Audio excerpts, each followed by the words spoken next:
తెలంగాణలో కొత్త వాహనం కొనుగోలు చేసేవారికి ప్రభుత్వం శుభవార్త చెప్పింది.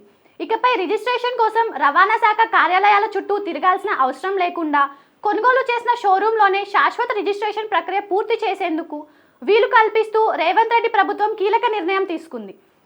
ప్రజలకు పారదర్శకమైన, వేగవంతమైన సేవలు అందించడమే లక్ష్యంగా ఈ సంస్కరణకు శ్రీకారం చుట్టింది.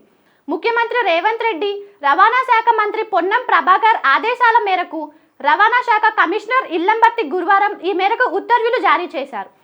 ఈ కొత్త విధానం అమలు కోసం అవసరమైన సాఫ్ట్వేర్ను రాబోయే 15 రోజుల్లో సిద్ధం చేయాలని అధికారులను ఆదేశించారు. దీని ప్రకారం వాహన డీలర్లే కొనుగోలుదారు నుంచి అవసరమైన పత్రాలను, చిరునామా ధృవీకరణ తీసుకుని ఆన్లైన్లో అప్లోడ్ చేస్తారు.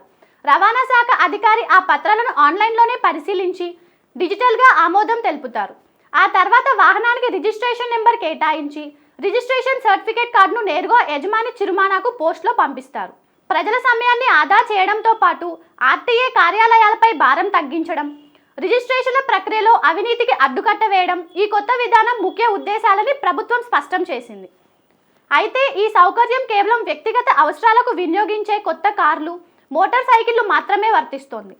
రవాణా వాహనాల రిజిస్ట్రేషన్లు యథావిధిగా ఆర్టీఏ కార్యాలయాల్లోనే కొనసాగుతాయి. అలాగే ఫ్యాన్సీ నెంబర్లను కోరుకునేవారు రవాణా శాఖ కొత్త సిరీస్ను విడుదల చేసే వరకు వేచి చూడాల్సి ఉంటుంది.